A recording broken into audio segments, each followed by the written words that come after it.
Right, next part of the lesson, viruses part 4. In this we'll going to discuss about replication of viruses. వైరస్ల యొక్క ప్రత్యుత్పత్తిని సాధారణంగా వైరస్ల ప్రతికృతిగా పరిగణించడం జరుగుతుంది, వ్యవహరించడం జరుగుతుంది. Right, the replication of viruses is nothing but reproduction of viruses, and it takes place in two ways. రెండు రకాలుగా జరుగుతుంది. One is a lytic cycle, another one is lysogenetic cycle. Right, and in this lytic cycle where it occurs, ఇది ఎక్కడ జరుగుతుంది అంటే T2, T4, T6 bacteriophages. In this viruses attack the bacteria. After completing its life cycle, what happens? The host cell, ఆతిథేయి bacteria కణము విచ్ఛిన్నం జరిగి ఇందులో ఉన్నటువంటి తయారైనటువంటి వీరియాన్స్ అనేవి బయటికి విడుదల కావడం జరుగుతుంది. సో ఇలా బ్యాక్టీరియా కణము, ఆతిథేయి కణము, హోస్ట్ సెల్ అనేది పగిలిపోయి అందులోంచి వీరియాన్స్ అనే బయట రిలీజ్ అవ్వడాన్ని ఇక్కడ విచ్ఛిన్నము, లైటిక్ చక్రము అని చెప్పడం జరుగుతుంది అనమాట. లైటిక్ చక్రం అని చెప్పడం జరుగుతుంది. రైట్, సో ఈ లైటిక్ సైకిల్లో పార్టిసిపేట్ చేసేటటువంటి బ్యాక్టీరియోఫేజెస్ని విరులెంట్ ఫేజెస్ అంటారు. Virulent phases. What are virulent phases? The bacteriophages which participate in the lytic cycle are known as virulent phases. Virulent ఫాజులు అని అంటారనమాట. ఈ లైటిక్ సైకిల్లో చూసినట్లయితే మొత్తము 4 దశలలో జరుగుతుంది. Right, the first one is adsorption. అధిశోషణము అంటారు. రెండవది పెనట్రేషన్, ప్రవేశము. నెక్స్ట్ వన్ వచ్చేసి లేటెంట్ పీరియడ్, గుప్త దశ అని అంటారు. And final last stage is lysis, విచ్ఛిన్న దశ అని అంటారు. అడ్జార్ప్షన్ మీన్స్ అధిశోషణం. నెక్స్ట్ ప్రవేశం, నెక్స్ట్ గుప్త దశ, నెక్స్ట్ విచ్ఛిన్న దశ అని చెప్పడం జరుగుతుంది. Let us see the first one. What is the first one? అధిశోషణము. ఈ అధిశోషణంలో ఏం జరుగుతుంది? ఆతిథేయి బ్యాక్టీరియాను ఈ వైరస్లో అంటిపెట్టుకోవడం జరుగుతుంది. Right, so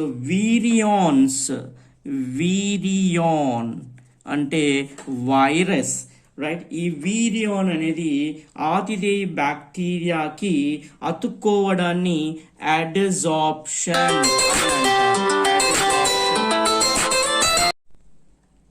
good morning. Next part of the lesson, viruses 4. In this we are going to discuss about replication of viruses. Right, so వైరస్ల యొక్క ప్రతికృతి. So వైరస్ల యొక్క ప్రత్యుత్పత్తిని సాధారణంగా ప్రతికృతి అని వ్యవహరిస్తారనమాట. సో వైరస్ల యొక్క ప్రతికృతి, replication of viruses occurs in 2 ways. 2 విధాలుగా జరుగుతుంది. ఒకటి lytic cycle and second one వచ్చేసి లైసోజెనెటిక్ సైకిల్ అని అంటారు. ఈ లైటిక్ సైకిల్ అనేది ఎక్కడ జరుగుతుంది అనే దానికి వచ్చినట్లయితే T2, T4, T6 బ్యాక్టీరియోఫేజెస్ లో ఈ లైటిక్ సైకిల్ అనేది జరుగుతుంది. సో ఈ లైటిక్ సైకిల్లో ఓవరాల్ గా ఏం జరుగుతుంది అనే దాన్ని చూసినట్లయితే ఈ వైరస్లు బ్యాక్టీరియా మీద దాడి చేసి తన యొక్క జీవిత చక్రాన్ని పూర్తి చేసుకున్న తర్వాత ఈ హోస్ట్ బ్యాక్టీరియంను విచ్ఛిన్నం చేసి అందులోంచి ఈ వీరియాన్స్ అనేవి విడుదల కావడం అనేది జరుగుతూ ఉందన్నమాట. ఇలా బ్యాక్టీరియా సెల్, హోస్ట్ సెల్ని, ఆతిథేయ కణాన్ని పగలకొట్టి బయటికి విడుదలవ్వడాన్ని ఇక్కడ లైటిక్ చక్రంగా అంటారు. ఈ లైటిక్ సైకిల్లో పాల్గొనేటటువంటి బ్యాక్టీరియోఫేజెస్ ని విరులెంట్ ఫేజెస్ అని అంటారు. రైట్ లైటిక్ సైకిల్లో పార్టిసిపేట్ చేసేటటువంటి వైరస్లను ఏమంటారు విరులెంట్ ఫేజెస్ అని చెప్పి అంటారు అనమాట. విరులెంట్ ఫేజెస్ అని చెప్పి అంటారు. రైట్. సో ఈ లైటిక్ సైకిల్ అనేది 4 దశలుగా జరుగుతూ ఉందన్నమాట. ఈ లైటిక్ సైకిల్లో 4 దశలను మనం అబ్జర్వ్ చేయవచ్చును. అందులో ఫస్ట్ వన్ వచ్చేసి అడ్జార్ప్షన్ అధిశోషణం, పెనట్రేషన్ ప్రవేశం, లేటెంట్ పీరియడ్ దాన్ని గుప్త దశ అని అంటున్నాము, లైసిస్ విచ్ఛిన్న దశ అని చెప్తున్నాము. Right. So the first one చూసుకున్నప్పుడు అడ్జార్ప్షన్. అడ్జార్ప్షన్ అన్నప్పుడు ఇది ఈ వైరస్లు వీరియాన్ ఈ ఆతిథేయి బ్యాక్టీరియాకి అతుక్కోవడాన్ని అడ్జార్ప్షన్ అని అంటారనమాట. Right. So the virion makes contact with the host cell. So contacting with the host cell is the adsorption. మరి ఎలా జరుగుతుంది ఇది అంటే in the beginning, right? So the virulent force makes contact with the host cell. What is the host cell here? Bacteria. With the help of tail fibers. With the help of tail fibers. So these are the tail fibers, right? So tail fibers. With the help of tail fibers, it makes contact with the cell wall of the bacteria. Okay, right. So ఈ ఆతిథేయి host cell ని అంటిపెట్టుకోవడం అనేది జరుగుతుంది. ప్రత్యేక స్థలాల్లో అంటిపెట్టుకోవడం అనేది జరుగుతుంది. అది adsorption. And now coming to the penetration. Right. So after making contact with the host cell, this virus produces the tip of the tail fiber. The tip of the tail fiber produces an enzyme called lysozyme. It produces an enzyme called lysozyme. ఈ lysozyme అనేది ఈ host cell bacteria యొక్క కణ కవచాన్ని ప్రత్యేక స్థలాల్లో కరిగించి వేస్తుందన్నమాట. అలా కరిగించి వేసినప్పుడు రంధ్రం అనేది ఏర్పడుతుంది. ఈ రంధ్రము ద్వారా వైరస్ యొక్క జెనెటిక్ మెటీరియల్ అనేది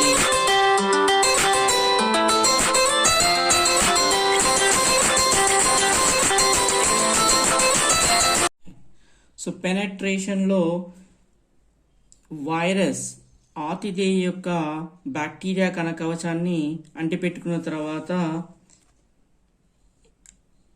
టెయిల్ యొక్క టిప్ నుంచి ఒక ఎంజైమ్ అనేది ప్రొడ్యూస్ అవుతుంది. దాన్ని లైసోజైమ్ అని అంటారు.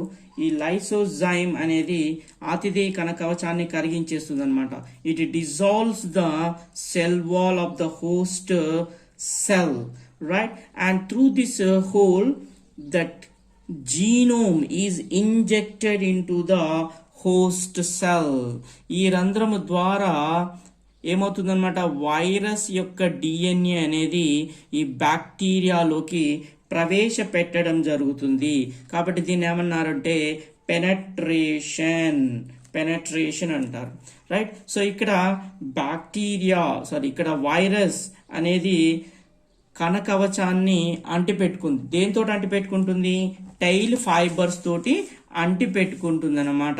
Right. So tip of the tile అనేది ఎప్పుడైతే బ్యాక్టీరియా కణ కవచంని అంటిపెట్టుకుని ఉంటుందో అక్కడ నుంచి లైసోజైమ్ అనే ఎంజైమ్ ప్రొడ్యూస్ కావడం వల్ల అది కణ కవచాన్ని కరిగించేసి ఒక రంధ్రాన్ని ఏర్పాటు చేస్తుంది. ఈ టైల్ షీత్, రైట్, తొడుగు, టైల్ షీత్ కాంట్రాక్ట్ సంకోచము చెందడం వల్ల ఆ వైరల్ డిఎన్ఏ అనేది హోస్ట్ సెల్లోకి ప్రవేశపెట్టడం జరుగుతుంది.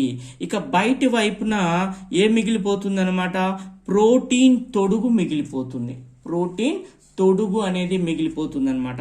ప్రోటీన్ కోట్ అనేది మిగిలిపోతుంది. ఆ ప్రోటీన్ కోట్ బయట మిగిలిపోయినటువంటి ఆ ప్రోటీన్ కోట్ ని గోస్ట్ అని అంటారు అనమాట. ప్రోటీన్ కోట్ని ఏమంటారు, గోస్ట్ అని అంటారు. ఈ విరిలెంట్ డిఎన్ఏస్ అనేవి ఈ ఆతిథేయ కణంలోకి ప్రవేశపెట్టడం జరుగుతుంది. ఈ ఆతిథేయ కణంలోకి ప్రవేశపెట్టబడిన తర్వాత ఈ వైరల్ డిఎన్ఏ అనేది ఈ బ్యాక్టీరియల్ డిఎన్ఏను తన ఆధీనంలోకి తీసుకొని దానికి కావలసినటువంటి పదార్థాలను తయారు చేసుకునేటట్లుగా నియంత్రించబడడం జరుగుతుంది అనమాట. రైట్, హోస్ట్ సెల్ వైరస్లకు చెందినటువంటి పదార్థాలను తయారు చేసుకునేటట్లుగా నియంత్రించబడుతుంది. రైట్, అదే penetration. And coming to the third one, that is called latent period. దాన్ని గుప్త దశ అంటారు. ఈ గుప్త దశలో మళ్ళీ మనకి 2 ఫేజెస్ కనబడుతున్నాయి. ఒకటి ఎక్లిప్స్ ఫేజ్, దాన్నే గ్రహణ దశ అని అంటారు. రెండవది మ్యాచురేషన్ ఫేజ్, దాన్ని మనము పక్వ దశ అని అంటున్నారు. Right, what is eclipse phase? Right, so ఈ ఫస్ట్ ఫేజ్లో ఏమవుతుందంటే, ఎప్పుడైతే ఈ వైరల్ డిఎన్ఏ అనేది ఆతిథేయ కణంలోకి ప్రవేశపెట్టబడినప్పుడు వెంటనే పూర్తిగా సంక్రమిత వీర్యాలను ఆ హోస్ట్ సెల్ అనేది కలిగి ఉండదు. Right, in the first phase the host cell do not contain the infectious virions. కాబట్టి దీన్ని గ్రహణ దశ అంటారు. కనపడవు, వీరియాన్స్ అన్ని కూడా పూర్తిగా ఫామ్ అయి ఉండవు. రైట్, సో వైరస్లు ఆతిథేయ కణంలోకి ప్రవేశపెట్టడం నుంచి తిరిగి పూర్తి వీరియాన్స్ ఏర్పడే వరకు మధ్య కలిగినటువంటి పీరియడ్ని ఏమంటారు అంటే ఎక్లిప్స్ ఫేజ్, గ్రహణ దశ అంటారనమాట. రైట్, వైరల్ డిఎన్ఏ లోపలికి ప్రవేశపెట్టడం నుంచి తిరిగి పూర్తి వీర్యాన్లు ఏర్పడే వరకు మధ్య గల కాలాన్ని గ్రహణ దశ, ఎక్లిప్స్ ఫేజ్ అని అంటారనమాట. రైట్, సో ఈ 2వ దశలో ఏం జరుగుతుందంటే వీరియాన్స్ అనేవి సంశ్లేషణ గావించబడతాయి. ఈ సంశ్లేషణలో ముందుగా ప్రోటీన్స్ తయారవుతాయి. ప్రోటీన్స్ తయారవుతాయి. ఆ తర్వాత న్యూక్లిక్ యాసిడ్స్ తయారవుతాయి. అనేవి తయారవుతాయి. మొదటగా ప్రోటీన్లు తయారవుతాయి, రెండోసారి న్యూక్లిక్ యాసిడ్స్ అనేవి తయారవుతాయి అన్నమాట. ఓకే, సో ఈ క్యాప్సిడ్ అనేది ప్రోటీన్తో తయారవుతుంది. ఈ క్యాప్సిడ్లో మొదటగా ఏమేమి తయారవుతాయంటే ఫస్ట్ హెడ్ తయారవుతుంది, తర్వాత టెయిల్ ఫైబర్స్ తయారవుతాయి, ఆ తర్వాత టెయిల్ ప్లేట్. ఓకే, సో ఈ విధంగా ఈ క్యాప్సిడ్ యొక్క కాంపోనెంట్స్ వేరుగా తయారవుతాయి. ఇలా వేరుగా తయారైన తర్వాత ఈ భాగాలన్నీ అసెంబుల్డ్ అన్ని కూడా సంధానము చెంది ఏవి head, tail fibres and tail plates and nucleic acids, all these are assembled and forms the entire virion okay, right, so దీనిని మనము పక్వ దశ అని అంటారనమాట. దీన్ని మ్యాచురేషన్ ఫేజ్ అని అంటారు. Okay, right, and the last one is lysis. ఇది ఆతిథేయ కణం లోపల అనేక బ్యాక్టీరియోఫేజెస్ పార్టికల్స్ అనేవి తయారవుతాయి. ఇలా number of virions, bacteriophages or phage particles తయారైన తర్వాత మళ్ళీ అదే enzyme, what is that enzyme? Lysozyme అనే ఎంజైము బ్యాక్టీరియా కణకవచాన్ని ప్రత్యేకమైనటువంటి భాగాలలో కరిగించి వేయటం వల్ల ఆ బ్యాక్టీరియా కణం అనేది పగిలిపోతుంది. బ్యాక్టీరియా కణం అనేది పగిలిపోయినప్పుడు అందులో సింథసైజ్ ఆర్ సంశ్లేషణ చెందినటువంటి ఈ వీరియాన్స్ అనేవి బయటకు విడుదలవ్వడం జరుగుతుంది అన్నమాట. దీనిని విచ్ఛిన్న దశ, లైసిస్ అని అంటారనమాట. అయితే ప్రతి ఆతిథేయ కణం నుంచి ఈ ఏర్పడ్డటువంటి ఫాజ్ రేణువుల సంఖ్య నిర్దిష్టంగా ఉంటుంది.